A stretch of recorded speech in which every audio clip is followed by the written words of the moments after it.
కష్టం, మీరు 4 రోజులు ఉండవాలి అని చెప్పినప్పుడు ఆ దైవజనుడిని ఒక వ్యక్తి కొనుక్కున్నాడు.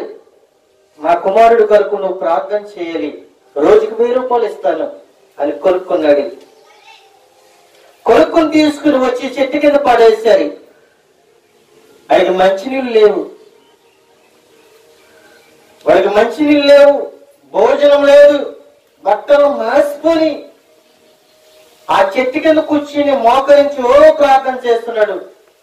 ఆ యాప చెట్టు ఆకంతా దైవజనుడి మీదే. దైవజనుడిని కొనుక్కోవటం కాదు, కడగరికి ఒక తేనె కుట్టిన వ్యక్తి చనిపోయాడు. దగ్గరగా 1,00,000 రూపాయలు ఖర్చు పెట్టారు. భీమవరం హాస్పిటల్లో ఒక సందర్భం చెప్పుకునే ఒక పేషెంట్ ని పలకరించడానికి వెళ్ళినప్పుడు ఆ సందర్భాన్ని చూసినప్పుడు ఆ దైవజనుడితో అన్నాను నేను, అయ్యా ఎలా ప్రార్థన చేస్తున్నారేంటి మీరు, చెట్టు కింద కూర్చుని ప్రార్థన చేస్తున్నారేంటి, బట్టలు మనసుకొని సరైన నీళ్ళు లేవు, ఏంటి నీ పరిస్థితి ఏంటి అని అడిగినప్పుడు నన్ను 4 రోజులకి బేరం ఆడుకున్నారండి, రోజుకు 1000 రూపాయలండి, ప్రార్థన చేయడానికి వచ్చాను అన్నాడు. చాలా బాధ అనిపించినది. ఒక దైవజనుడి జీవితం ఎలాగుండాలి?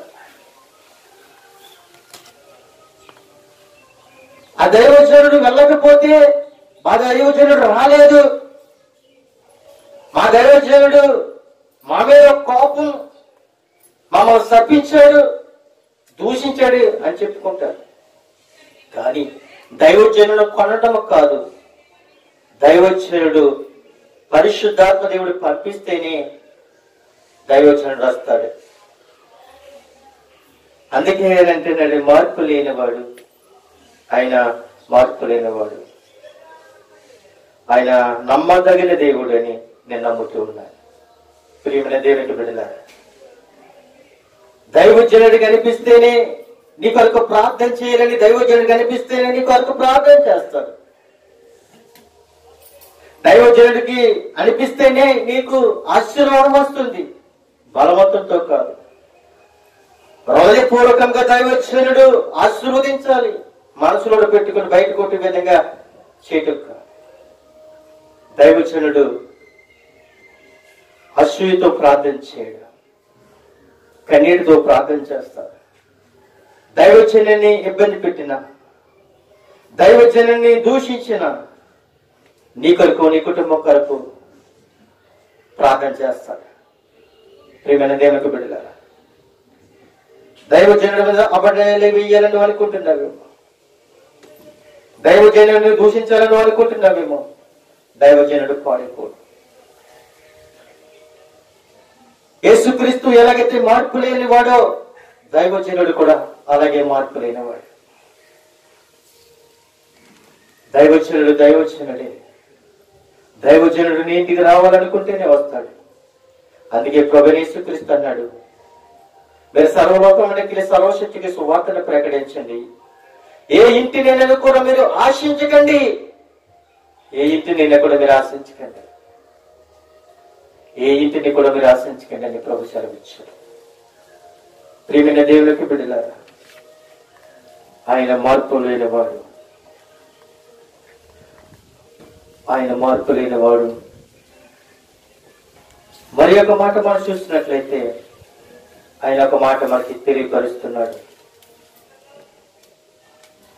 నిర్గమకాండంలోకి వెళ్తే,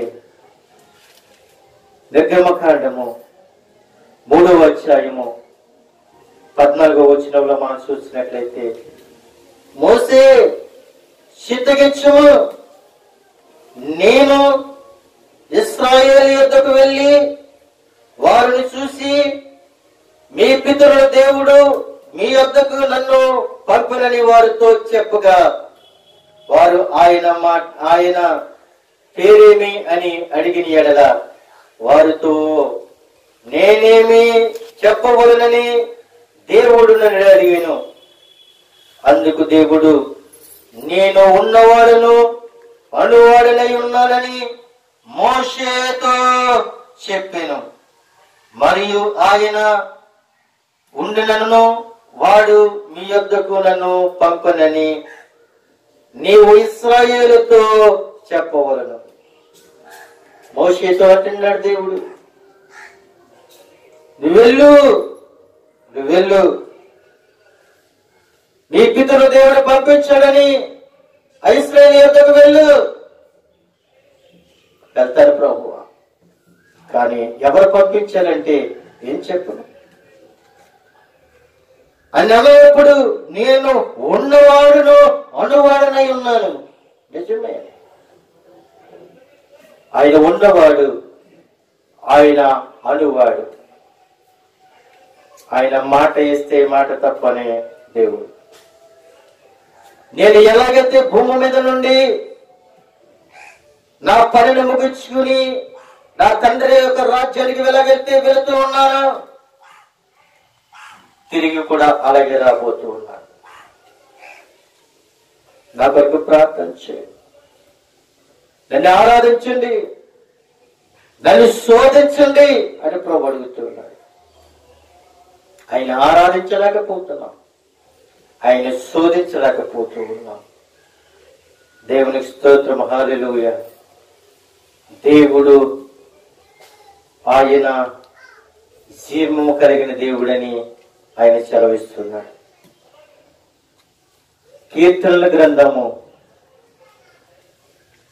102వ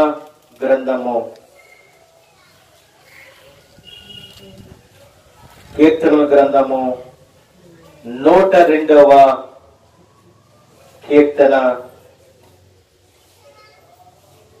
25వ వచనములో మనం చూసినట్లయితే ఆయన ఈ విధంగా మాట్లాడుతూ ఉన్నాడు.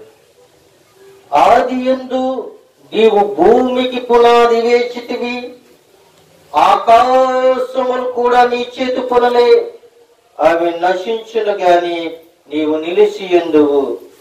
అవి అన్నీ వస్త్రము వలె పాతగిలును. ఒకడు అంగవస్త్రములు తీసివేసినట్లు నీవు వాటిని తీసివేదువు, అవి మార్చబడవు. నీవు ఏకరీతిగా ఉన్నవాడవు. చూడండి, నీవు ఏకరీతిగా ఉన్నవాడవు, ఏకరీతిగా ఉన్నవాడవు. నీ సంవత్సరములకు అంతము లేదు. భూలోకమున్న సంవత్సరములకు అంతము ఉన్నదేమో గాని తండ్రి యొక్క రాజ్యములో ఉన్న సంవత్సరములకు అంతము లేదు. భూలోకమున్న శరీరమునకు అంతము ఉన్నదేమో గాని పరలోక రాజ్యములో మహిమ శరీరమునకు అంతము లేదు. ఎన్ని సంవత్సరములు గడిచిన, 1000 సంవత్సరాలు గడిచిన, 2000 సంవత్సరములు గడిచిన మహిమ శరీరములకు మరణము లేదు. ప్రియమైన దేవుని యొక్క బిడ్డలారా, నీ సేవకుల కుమారులు నిలిచియుందురు, వారి సంతానము నీ సన్నిధిని స్థిరపరచబడిన. చూడండి, సేవకుల యొక్క కుమారులు నిలుస్తుంటారు, వాళ్ళ సంతానము సన్నిధిని స్థిరపరుస్తారు. సేవకుల తర్వాత తన కుమారులు కుమార్తెలు వాళ్ళకప్పుడు తప్పుడు తావు గాని సప్పుడలు గాని వేయొచ్చేమో, కానీ దైవజనుడి యొక్క బాధ్యత తన కుమారులు కుమార్తెలు తీసుకుంటారని లేఖనాలు సెలవిస్తున్నాయి. తండ్రి బ్రతికున్నంత కాలము, తల్లి బ్రతికున్నంత కాలము, దైవజనులు బ్రతికున్నంత కాలము వాళ్ళకి తెలియకపోవచ్చేమో, కానీ తరువాత తండ్రి యొక్క బాధ్యత, సంఘం యొక్క బాధ్యత, దేవుని యొక్క సన్నిధి యొక్క బాధ్యత వాళ్ళు నెరవేరుస్తారు. ప్రియమైన దేవుని యొక్క బిడ్డలారా, నీ సేవకుల కుమారులు నిలిచియుందురు.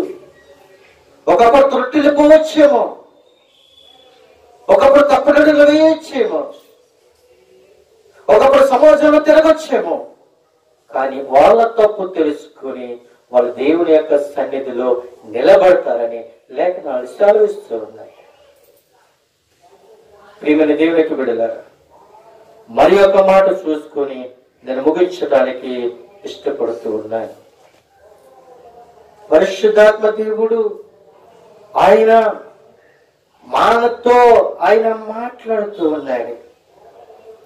రోమలికి రాసిన ప్రత్యేక పత్రిక మొదటి అధ్యాయము